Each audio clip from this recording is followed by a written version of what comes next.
प्रांत में we have state security adviser,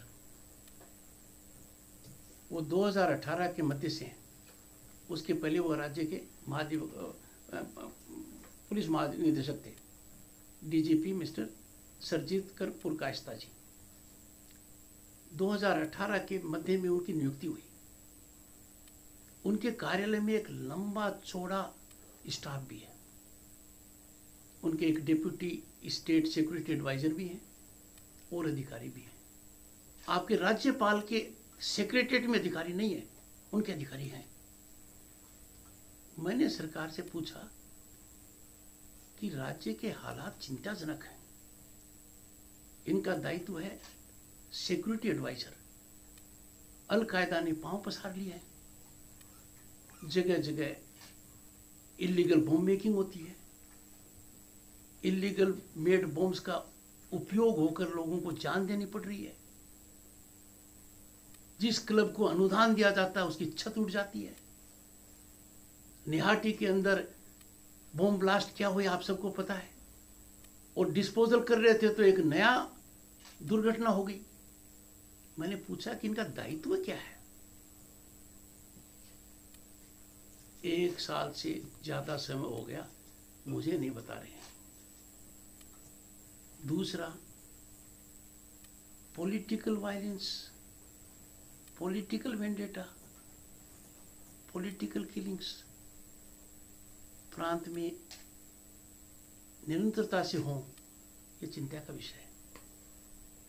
मैंने प्रशासन को आगाह किया है, अनुरोध किया है। ये तभी रुक सकता है जब जो प्रशासन का ताना बाना है, जो ढांचा है, वो राजनीति से प्रेरित होकर काम न करे। कुछ लोगों के समझ में आ गई है, कुछ के नहीं आई है। मैं राजनीतिक दृष्टि से किसी घटना को नहीं देखता, पर जब भी लोग मेरे से मिलते हैं, हर राजनीतिक दल के मिलते हैं, वो एक बड़ी चिंता व्यक्त करते हैं कि अपोजिशन का स्पेस है वो प्रशासन की मनमर्जी पर है। और बैरकपुर में जो हुआ वो तो मैंने और भी बता दिया, वो तो उसकी पराकाष्ठा है। तो मैं मानकर चलता हूं कि लोग संभलेंगे, सोचेंगे, इन बातों पर अंकुश लगेगा। जब मेरे सामने आती है कि डेथ हो गई, मैं कहता हूं अनुसंधान क्या हुआ, कोई नहीं बताता है। यदि अगर कोई राजनीतिक दल कहता 100 से ज्यादा कार्यकर्ताओं की डेथ हो गई, या आप बताते हो कि ये घटना हो गई, what has happened to investigation? आप सबको ध्यान है, आप तो जागरूक पत्रकार हैं। दमदम जेल की घटना आपको ध्यान है?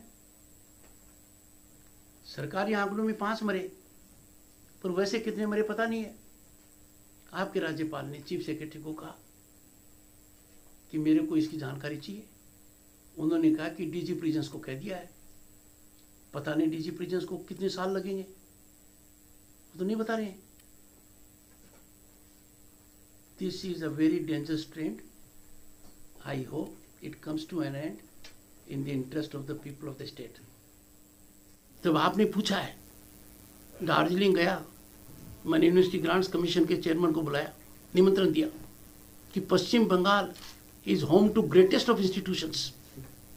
Jadavpur is there, Calcutta is there, यहाँ IIM भी अच्छा काम कर रही है, IIT भी अच्छा काम कर रही है।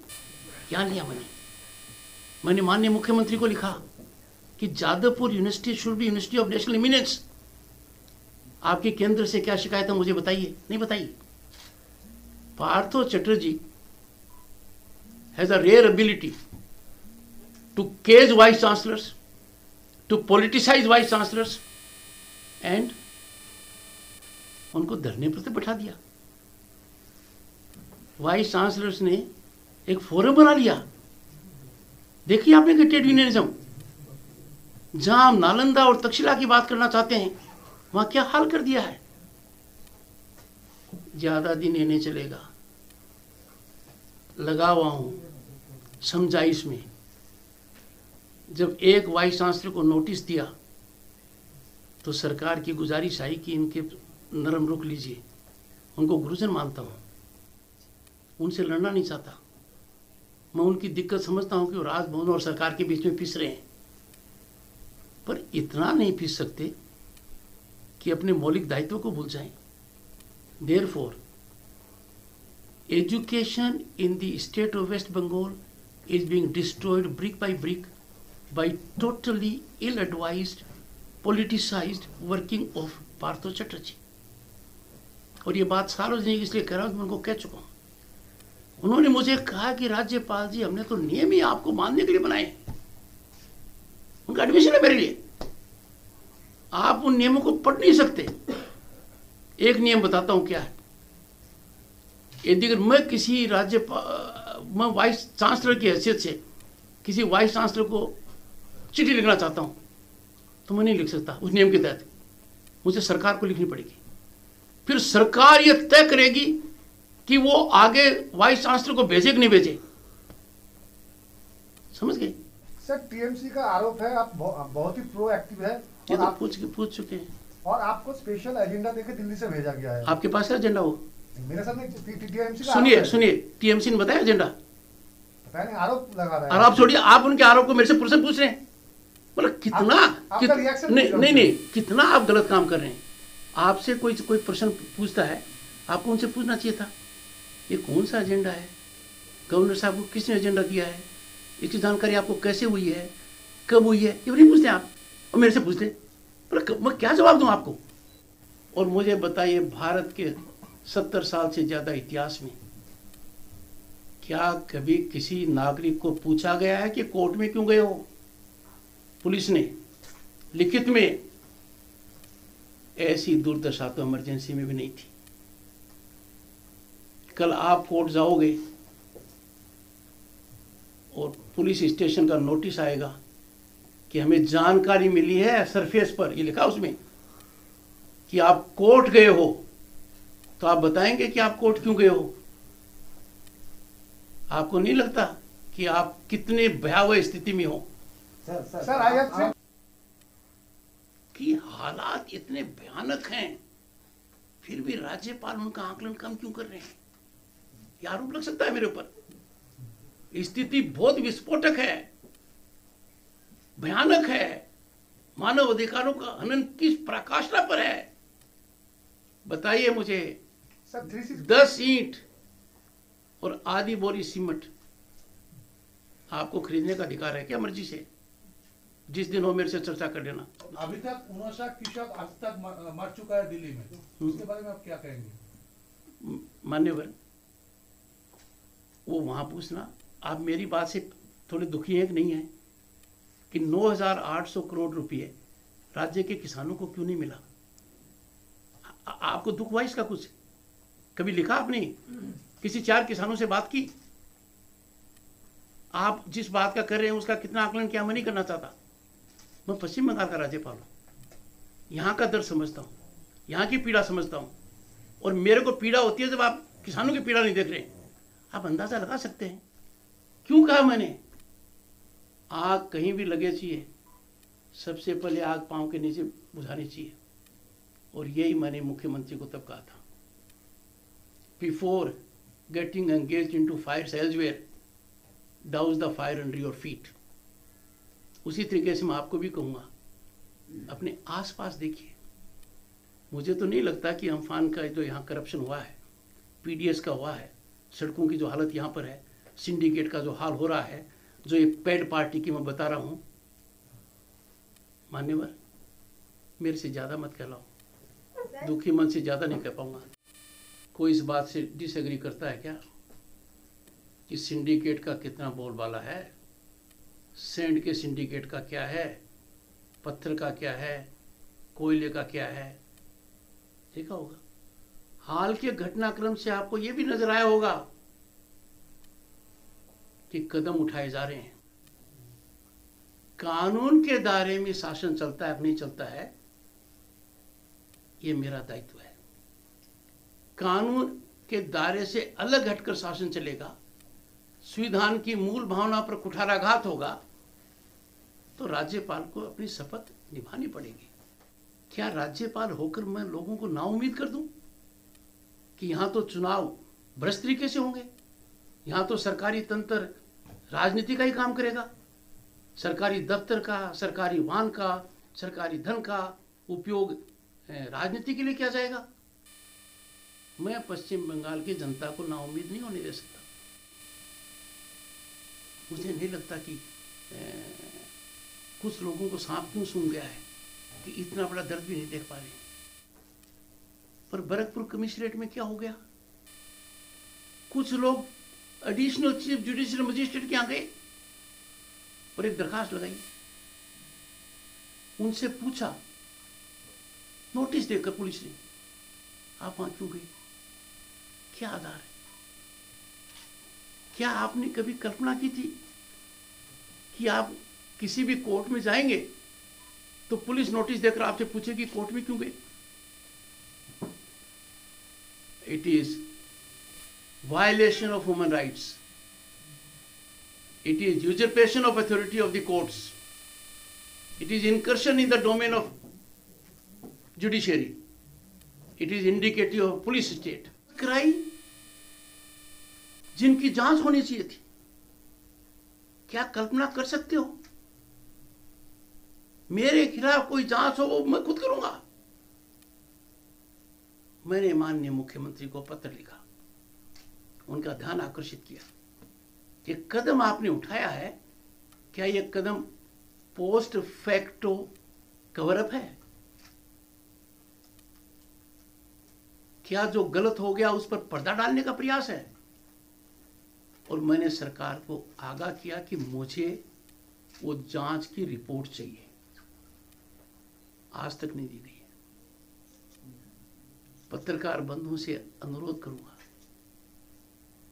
पश्चिम बंगाल बहुत ही टर्निंग पॉइंट पर है, आप मेहरबानी कर कर अपने कर्तव्य में वो निष्ठा दिखाइए जहां यहां की जनता आपको याद रखे और प्रजातांत्रिक व्यवस्था जिसकी आप फोर्थ स्टेट हैं उसको मजबूत करें।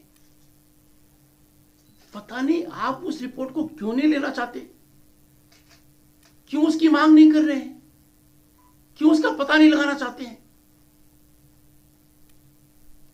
मैं कई बार कह चुका हूं, अपने राज्यपाल से कुछ भी पूछ सकते हैं, I will take all your questions. पर जो चीज आपको पता है, जो ओपन सीक्रेट है, सिंडिकेट्स हैं, किस तरीके से कानूनी व्यवस्था का राजनीतिकरण हो गया है, किस तरह से सरकारी कर्मचारी, सरकारी खजाने से पैसा लेने वाला व्यक्ति राजनीतिक कार्य करता है, ये सब आपकी आंखों के नीचे है। लगातार मैंने आगाह किया है, a government servant, a public servant cannot be political worker. A public servant cannot do political work. और ये मेरी नसीहत नहीं है, ये कानून का संकेत है। भारत के संविधान के तहत निर्मित कानून क्या कहता है? Public servants will maintain political neutrality. क्या आपको पॉलिटिकल न्यूट्रलिटी नजर आती है? All India confederation of goods vehicle owners association का एक डेलीगेशन मुझसे मिला, मेरे को उन्होंने एक प्रतिवेदन दिया